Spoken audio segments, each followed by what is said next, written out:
yourself and Floyd Mayweather Jr. and tonight's bout with Terence "Bud" Crawford, if you can. No, I think Crawford is way better than Floyd Mayweather. Don't judge, and the old timers didn't either. Fighters chronologically as much as I do by the amount of fights they've had and the amount of punches they've taken. I judge them that way. Because he definitely had the skill of a top five, just that he hasn't had the opposition that some guys were able to get.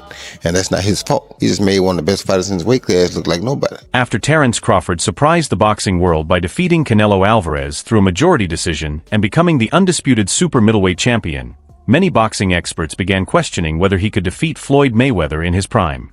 Along with praise for the victory itself, Crawford was also admired for his performance.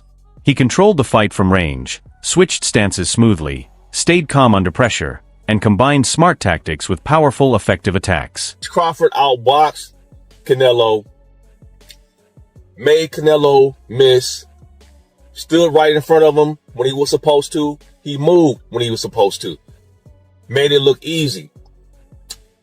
He beat Canelo Alvarez better than Floyd Money Mayweather, which makes him better than Floyd Money Mayweather, in my opinion.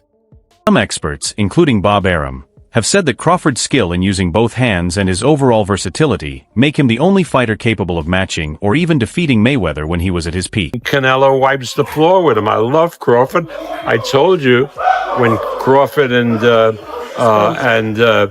Spence that Crawford would beat the hell out of him. But Canelo is a different proposition. It's an interesting fight, but I think there's only one winner. What fight Why would do you make feel the most? he wipes the floor with him? Why? Is it because of the weight difference? Because Canelo, Canelo is used to fighting at a particular level, and and I don't think that Terence can hurt Canelo, but Canelo can hurt Terence. Do you think the welterweight Boots Ennis would stand a chance against Crawford? Or I have no idea, but I know that Boots Ennis is a tremendous fighter and a great talent. Whether he'd stand a chance with Crawford, I don't really know, because at 147, Crawford is, I think, unbeatable. Canelo Alvarez, who has fought both Floyd Mayweather and Terence Crawford, said that Crawford is the better fighter. This restarted the debate after Crawford defeated Canelo by unanimous decision in 2025 to become the undisputed super middleweight champion. Canelo explained that he believes Crawford is superior because of his versatility, ring intelligence, ability to switch stances, and strong defense. And he say he might be better than Mayweather. I can see it, because Crawford got a little bit of Mayweather in him, but he got the offense going on. It's not like all defense, blocking everything, points, you know. Crawford can actually hurt you. He's actually a fighter. He'll fight you. You know, he'll box you, but he'll fight you too. He ain't no joke. Mayweather Jr. created a legendary career with a perfect 50-0 record, elite defensive ability, and success across multiple weight classes, from super featherweight to light middleweight. He was known for his sharp footwork, speed, counterpunching, and rare ability to avoid serious damage while controlling the fight's tempo. Mayweather captured 15 major world titles in 5 different divisions during a highly competitive era, often facing opponents who were well-known and highly skilled fighters themselves. Of all the fights you've had 50, who would you say was your toughest opponent? You got guys that punch hard and hit hard, and you got guys that come out and win a few rounds, but nothing really was tough. I've been in a boxing gym, and guys have given me great sparring and great work. They say ass whooping will humble you. I come home and say, you got to tighten up, champ. Yeah. You got to get it together, champ. And then sometimes I go home and say, is this for me? I make mistakes, but I strive every day to be a perfectionist. And we all know God only made one thing perfect, and that's my boxing record. You know, I didn't have to have 70 fights or 150 fights, 300 fights. Did I not beat the most world champions? Yes, you did. Okay.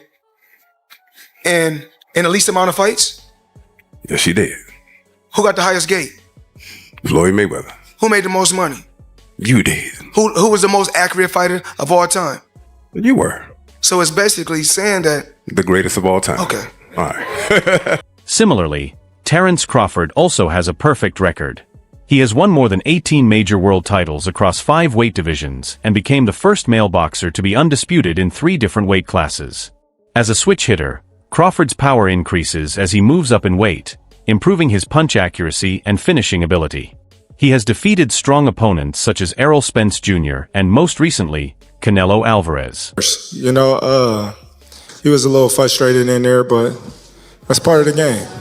The last question is, I know Trey, after the fight, have you feel yet the significance of this win and what it means in your legacy and your career? To be honest, when I set my sights on doing something and I know what I'm capable of, it's not like a surprise to me. It's a surprise to y'all because y'all didn't believe me. You know, but for me, I knew I could do it, and I believed that I could do it. I just needed the opportunity. Terence, when did you know that you were going to beat him? Over here on your left. When he signed the contract. He seemed to focus mostly on body punches, and you were hitting him in the head a lot. Was it your reach that gave you the advantage? It was everything. You know, he wasn't hitting the body or anything. He was hitting my elbow because I was blocking it. But, you know, I think I was the better man. The recent fight between Crawford and Canelo was a major moment in boxing. Crawford moved up in weight to challenge Canelo for the undefeated super middleweight titles. After 12 intense rounds, Crawford won by majority decision, with scores of 116 to 112, 115 to 113, and 115 to 113. He followed a clear strategy, controlling the ring with quick footwork, sharp jabs, and well-timed counterpunches. Crawford also handled Canelo's power and pressure without slowing down. Even after taking punches to the head and cutting his right eye, he maintained his pace. With this victory, he became the first modern boxer to be undisputed in 3 weight classes. His record now stands at 42-0, making him one of the greatest boxers ever. When I set my sights on doing something and I know what I'm capable of, it's not like a surprise to me. It's a surprise to y'all because y'all didn't believe me. You know, but for me, I knew I could do it, and I believed that I could do it. I just needed the opportunity. Terence, when did you know that you were going to beat him? Over here on your left. When he signed the contract. He seemed to focus mostly on body punches, and you were hitting him in the head a lot. Was it your reach that gave you the advantage? It was everything. You know, he wasn't hitting the body or anything. He was hitting my elbow because I was blocking it. But, you know, I think I was the better man tonight. A few weeks ago, Roy Jones Jr. said that Terence Crawford is one of the greatest boxers of all time. He pointed out that Crawford has the kind of skill and versatility usually seen in Hall of Famers. According to Jones, Crawford stands out because he can switch stances quickly, maintain excellent balance, think smartly in the ring, and perform well in both offense and defense. However, Jones noted that Crawford still needs a few more major fights to fully secure his legacy. He believes that Crawford's recent wins against top opponents show that his talent is finally matching the high expectations people have had for him. Probably in your top 10, maybe even your top 5. Where do you rank Terence, in your opinion? I put him in the top 15, maybe the top 10. Because he definitely had the skill of a top 5. Just that he hasn't had the opposition that some guys were able to get. And that's not his fault. He just made one of the best fighters in his weight class look like nobody. That's pretty damn good. Now he proved what we already thought. We just didn't see him against the best opposition near his weight class. See, this is the thing people don't understand. This is what I like about Bud. He reminds me of Roy. We ain't got to have the best opposition in our weight class. We want the best opposition near our weight class. There's been discussion that maybe, you know, Crawford and Inoue are going back and forth tussling for like pound for pound, that maybe Inoue because of the multiple weight divisions. You're shaking your head no. Tell me why no. Because Inoue also, when he first moved up, he lost to Donnell. Don't forget that. Bud ain't lost nobody. Moving up or down, he moved up 3 times. He lost nobody. Don't tell me he better than Bud, no. Keith Thurman praised Crawford's performance, calling it a victory built on fundamental skills, ring control, and smart strategy. He highlighted how Crawford used his jab, footwork, angles, and space to counter Canelo's usual power and pressure. Thurman had previously been concerned about Crawford moving up in weight, but he recognized that speed, timing, and composure were crucial. He also noted that Canelo seemed slower than expected and couldn't adjust or use his strength like he had in earlier fights. Finally, Thurman described Crawford's win as a masterpiece of planning and technique, emphasizing that while Canelo was still dangerous, he was outmatched in almost every way. What's up, people? It's the morning after the big fight. Crawford Canelo. Shout outs to Crawford. You did it, boy. You did it. For those who still aren't quite sure what they witnessed last night, I'm going to let you know that you witnessed what is called a notorious boxing clinic. This is everything done right. Okay? First, he worked behind the jab, people. Boxing 101. Set your shots up behind the jab. Canelo froze up. He was able to minimize the pressure. Step 2, use the ring. Use the ring. Get to the outside. Make Canelo pivot. Make him pivot. Don't let his feet settle. Okay? Pick your spots. This was a notorious hit and don't get hit. That's boxing 101, people. It's actually the definition of boxing. For those who don't know the definition of boxing, it's to hit and not get hit. It's almost like a game of tag, to simplify it for you folks. All right? And yes, Crawford was tagging him. Not just with the jab, moving, but he was able to do another key factor, which is get respect in the ring. He was able to hold his ground in pockets, work the body, go toe to toe, and catch him with that speed. Bah! With that speed, the straight left, the little uppercuts and the hooks to the body. Like I said, people, it was a clinic. Fernando Vargas admitted that he didn't fully understand the fight before it began. However, Terence Crawford delivered an impressive performance that proved him wrong. Vargas was very impressed by how well Crawford executed his plan, praising his clean technique, excellent ring control, and precise punches throughout the match. While Vargas continued to speak highly of Canelo, calling him a dangerous and skilled fighter, he also said that Crawford was the better boxer that night. He felt both humbled and amazed, admitting that he had underestimated Crawford and praising his brilliance and dominance in achieving such a historic victory. What's up, people? It's the morning after the big fight.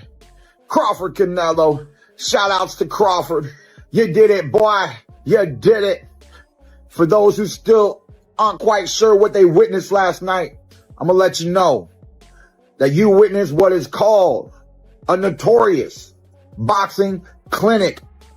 This is everything done right. Okay? First, he worked behind the jab, people. Boxing 101. Set your shots up behind the jab. Canelo froze up. He was able to minimize the pressure. Step 2, use the ring. Use the ring. Get to the outside. Make Canelo pivot. Make him pivot. Don't let his feet settle. Okay? Pick your spots. This was a notorious hit and don't get hit. That's boxing 101, people. It's actually the definition of boxing. For those who don't know the definition of boxing, it's to hit and not get hit. It's almost like a game of tag, to simplify it for you folks. All right? And yes, Crawford was tagging him. Not just with the jab, moving, but he was able to do another key factor, which is get respect in the ring. He was able to hold his ground in pockets, work the body, go toe to toe, and catch him with that speed. Bah! With that speed, the straight left, the little uppercuts and the hooks to the body. Like I said, people, it was a... Fernando Vargas also shared his thoughts on the fight. With nearly 70 professional bouts in his career, Vargas said that Canelo has had a very challenging journey. He explained that a fighter's body, reflexes, and overall sharpness naturally decline over time, especially with such a busy schedule. While Canelo remains one of the sport's biggest stars, Vargas believes that years of major fights have gradually reduced some of the speed and energy that made him so well known. He also noted that Canelo's power isn't as strong as before, and the excitement that once defined his rise seems to have faded. The weight was going to be too much. It definitely wasn't. Yeah, it definitely wasn't. I ate my words up, you know what I mean? But ¿Pero de esto? ¿Me gusta esta foto? Sí. Hace como 2 años. Sí. I was thinking this. Good. I was like, no, that's great. I have a dream, bro. You want one? You guys flip it from that to ring. I'll give you a coffee. All right, Carlos. Excuse us. Yeah.